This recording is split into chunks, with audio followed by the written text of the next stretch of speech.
Hey guys, welcome to my YouTube channel body building updates. I hope आप सब ठीक होंगे और एकदम फिट होंगे। तो गाइस, मिस्टर ओलंपिया 15 दिसंबर से स्टार्ट हो रहा है और हम लोग almost less than 4 weeks out हैं। तो गाइस, हर ओलंपिया को स्टार्ट होने से पहले उसके साथ कोई ना कोई स्टोरी इस तरह की अटैच होती है कि जिसको लेकर उस ओलंपिया की काफ़ी ज़्यादा हाइप बन जाती है। जिस तरह अगर हम याद करें कि 2020 के अंदर फिल हीथ कम बैक कर रहे थे, वो एक बहुत बड़ी स्टोरी थी जिसकी वजह से काफ़ी लोग एक्साइटेड थे उनको देखने के लिए। इसके अलावा बिग रैमी को स्पेशल इनविटेशन मिला था। 2021 के अंदर अगर हम देखें तो निक वॉकर एक बहुत बड़ा नाम था जिसकी वजह से काफ़ी हाइप बनी हुई थी मिस्टर ओलंपिया की, कि सारे देखना चाह रहे थे कि निक वॉकर कहाँ पे प्लेस करते हैं, और इन दी एंड उनकी 5th प्लेस आई थी। और इस साल की अगर मैं बात करूं तो इस साल काफ़ी ज़्यादा स्टोरीज़ हैं, जैसे कि माइकल क्रूज़ो एक बहुत बड़ी हाइप बनी हुई है। इसके अलावा ब्लेसिंग अवोडिबू भी थोड़ी बहुत हाइप क्रिएट करके रखे हुए हैं। एंड्रयू जैक्ड हैं, मगर मेरे ख्याल में जो सबसे बड़ी हाइप बनी है इस टाइम, जिसकी वजह से काफ़ी ज़्यादा लोग एक्साइटेड हैं और देखना चाह रहे हैं कि क्या रिज़ल्ट आएगा, वो है डेरेक लैंसफर्ड की मेंस ओपन डिवीजन के अंदर स्पेशल इनविटेशन। तो पहले अगर मैं ये बात करूं कि इनकी जो इतनी ज़्यादा हाइप बनी हुई है, क्या वाकई ये वर्थ इट है कि नहीं है, तो मेरे ख्याल में डेफिनेटली ये वर्थ इट है।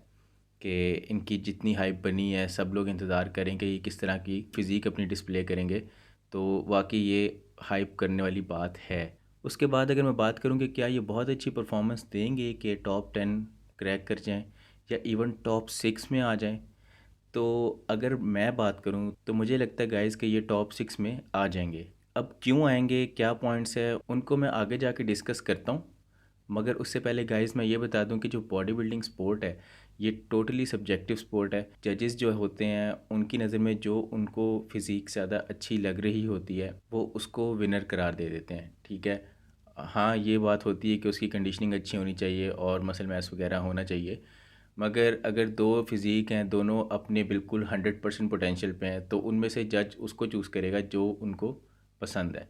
तो इसलिए ये एक सब्जेक्टिव स्पोर्ट है। तो अगर मैं कोई आगे पॉइंट्स डिस्कस इस तरह के करता हूँ जिनसे आप एग्री नहीं करते, तो काइंडली उससे आप मेरे से गुस्सा ना होइएगा, ठीक है, क्योंकि वो सिर्फ मेरा ओपिनियन है, आप उससे 100% डिसएग्री कर सकते हैं। तो जैसे मैंने बात की कि मुझे लगता है कि ये टॉप 6 क्रैक कर जाएंगे, ठीक है। उसकी रीज़न क्या है, तो सबसे पहले बात करते हैं कि अगर इनको टॉप 6 में आना है तो ये किसको बीट करेंगे, ठीक है। लास्ट ईयर के टॉप 6 अगर एथलीट देखें तो उसमें हमारे पास फोर्थ पे हंटर लब्राडा थे, फिफ्थ पे निक वॉकर थे, और सिक्स्थ पे हमारे पास थे विलियम बोनैक, ठीक है। तो इस दफ़ा मुझे लगता है विलियम बोनैक ऊपर चले जाएंगे। हंटर लब्राडा और निक वॉकर का आई थिंक वो बीट कर जाएंगे क्योंकि उनकी बहुत ज़्यादा इंप्रूवमेंट्स हुई हैं। तो अगर डेरेक लेंसफर्ड को टॉप 6 में आना है तो या तो उनको हंटर लब्राडो को बाहर करना पड़ेगा, तो या निक वॉकर को बाहर करना पड़ेगा, ठीक है। और मेरे ख्याल में वो कर देंगे दोनों में से किसी एक को एटलीस्ट बाहर, क्योंकि अगर हम देखें पिट्सबर्ग प्रो के अंदर जो इन्होंने गेस्ट पोजिंग की थी, जहाँ पे हमारे पास डेरेक लेंसफर्ड थे, हंटर लब्राडा थे, निक वॉकर थे और उसके साथ साथ ब्रैंडन करी भी थे। ये चार एथलीट्स थे और ये बिल्कुल चारों एक दूसरे के टक्कर के लग रहे थे। हालांकि मेरे ख्याल में ब्रैंडन करी इन सब में सबसे स्मॉल लग रहे थे। ऑफ सीज़न था, नो डाउट ऑफ सीज़न था सबका, तो इसलिए काफ़ी ह्यूज लग रहे थे, कोई कंडीशनिंग इतनी अच्छी नहीं थी। हंटर लब्राडा की कंडीशनिंग कुछ बेहतर लग रही थी, मगर इन सब में सबसे अच्छी फिज़ीक जो है वो डेरेक लेंसफर्ड की लग रही थी, क्योंकि उनका स्ट्रक्चर गाइस बहुत प्यारा है, ठीक है। वो इस फिज़ीक के अंदर भी वैक्यूम हिट कर रहे थे, ठीक है। इसके अलावा आप इनके लैट्स देखें, और मतलब जिसकी वजह से शोल्डर्स तो एक्सट्रीम ब्रॉड लगते हैं, इनके लैट्स इतने वाइड हैं और वेस्ट इतनी स्मॉल है इनकी, तो स्ट्रक्चर इनका बहुत अच्छा लगता है। और लेग्स भी आप यहाँ पे देखें कि कितनी ज़्यादा इनकी ह्यूज लग रही हैं। तो इन्होंने इतनी ज़्यादा डेवलपमेंट कर ली थी इस टाइम के अंदर अंदर कि मिस्टर ओलंपिया को इनको स्पेशल इनविटेशन देना ही पड़ी, क्योंकि उनको पता था कि अगर वो इस तरह इनको स्पेशल इनविटेशन देंगे तो हाइप बनेगी, तो उनका शो और ऊपर जाएगा, लोग और बात करेंगे। तो अगर मैं मज़ीद पॉइंट्स रखूं कि मुझे ऐसा क्यों लगता है कि ये टॉप 6 में आएंगे, तो गाइज़ आप देखें कि ये मिस्टर ओलंपिया हैं लास्ट ईयर के 212 डिवीजन के, यानी जजेस को इनकी फ़िज़ीक ऑलरेडी अच्छी लगती है, ठीक है। नो डाउट कंपैरिजन 212 के एथलीट्स के साथ है, मगर ये जजेस की नज़र में हैं, ठीक है। इसके अलावा हमने लास्ट ईयर देखा कि इनकी कंडीशनिंग कितनी अच्छी थी, क्योंकि ये हैनी रैमबोर्ड के साथ ट्रेन कर रहे थे, और हैनी रैमबोर्ड तो जाने जाते हैं कंडीशनिंग लेकर आने के लिए। इससे पहले भी ये कम्पीट कर रहे थे मिस्टर ओलंपिया में, मगर इनका स्ट्रक्चर इतना अच्छा था कि जय कटलर ने भी कहा था कि ये मिस्टर ओलंपिया बनेंगे जिस दिन ये कंडीशनिंग ले आए। तो हैनी रैमबोर्ड ने वही काम किया, उन्होंने सिर्फ इनकी कंडीशनिंग पे ध्यान दिया और स्ट्रक्चर तो इनके पास ऑलरेडी था, जेनेटिकली बहुत गिफ्टेड हैं, तो कंडीशनिंग इनकी टॉप नॉच थी, तो ये मिस्टर ओलंपिया बन गए। और इस साल भी मुझे लगता है हैनी रैमबोर्ड के साथ ये कंडीशनिंग तो अपनी नेल करेंगे ही, और एडिड दैट साइज़ जो इन्होंने इम्प्रूव किया, तो मेरे ख्याल में ये टॉप 6 क्रैक कर सकेंगे। ठीक है, और इसके लिए इनको या तो हंटर लब्राडा या निक वॉकर या फिर विलियम बोनेक को पीछे करना पड़ेगा। विलियम बोनेक तो मुश्किल है, मगर हंटर या निक में से किसी एक को ये पीछे कर देंगे। एक और पॉइंट गाइस मैं रखना चाहूँगा, वो ये है कि ये 212 से आ रहे हैं। हमारे पास मेंस ओपन डिवीजन के अंदर एक और एथलीट हैं, हादी चूपन, जो कि 212 से आए थे। अब अगर हादी चूपन को हम इनके साथ कंपेयर करें, इनकी और हादी की हाइट में सिर्फ 0.5 सेंटीमीटर का फ़र्क है सिर्फ, यानी दोनों की हाइट एक जितनी है। और अगर आप दोनों को कंपेयर करें गाइस, तो दोनों का मसल मैस ऑलमोस्ट, मुझे ऐसा लगता है कि मसल मैस दोनों का थोड़ा सा 19-20 का फ़र्क होगा, मगर उनका मसल मैस सेम ही है। ठीक है, अगर मैं वी टेपर की बात करूं, तो वी टेपर यहाँ पे डेरेक लैंसफोर्ड का ज़्यादा बेहतर है, ज़्यादा इनके पास विड्थ है बैक के अंदर। ठीक है, वेस्ट जिसकी वजह से इनकी एक्स्ट्रा स्मॉल लगती है। हादी चोपन भी कंडीशनिंग लेकर आने के लिए जाने जाते हैं स्टेज के ऊपर, जिसकी वजह से वो टॉप 3 क्रैक करते हैं। ठीक है, और वो भी हानी रैमबोर्ड के साथ ट्रेन करते हैं, तो ये भी हानी रैमबोर्ड के साथ ट्रेन करें तो कंडीशनिंग तो इनकी भी आएगी। और जब इनकी भी कंडीशनिंग अच्छी होगी तो फिर आप सोच लें कि ये कहाँ पे प्लेस करेंगे।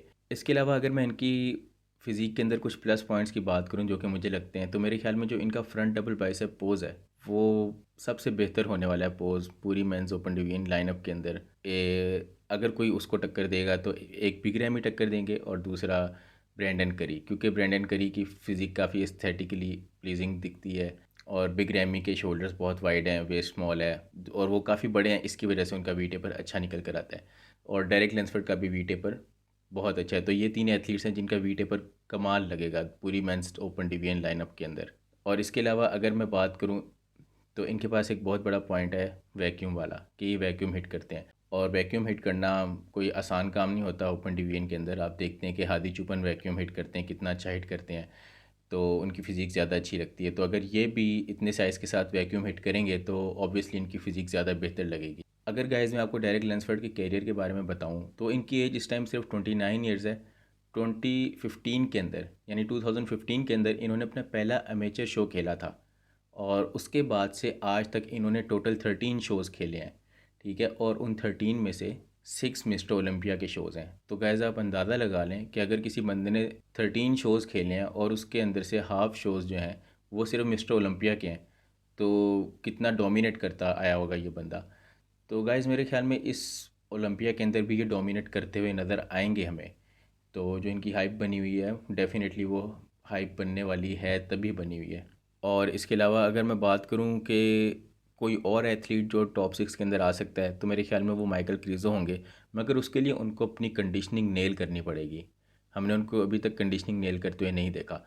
तो अगर तो कंडीशनिंग नेल करते हैं तो वो भी टॉप 6 के अंदर आ जाएंगे, और डेरेक लेंसफोर्ड भी टॉप 6 के अंदर आ जाएंगे, तो या फिर डेरेक लेंसफोर्ड टॉप 7 में चले जाएंगे। तो ये प्लेसिंग इनकी आगे पीछे हो सकती है। मेरे ख्याल में ये 7th प्लेस से नीचे नहीं जाएंगे डेरेक लेंसफोर्ड, मुझे लगता है टॉप 6 में आ ही जाएंगे। तो गाइज़ बस यही था, मुझे जो लगता था मैंने आपको बता दिया। अगर आप इससे एग्री करते हैं तो मुझे बताएं कमेंट सेक्शन में, अगर आप डिसएग्री करते हैं तो वो भी बताएं मुझे। अगर आपको वीडियो पसंद आती है तो आप वीडियो को लाइक कर सकते हैं, और इसके साथ साथ चैनल को सब्सक्राइब भी कर सकते हैं। तो मिलते हैं नेक्स्ट वीडियो में, till then take care and bye.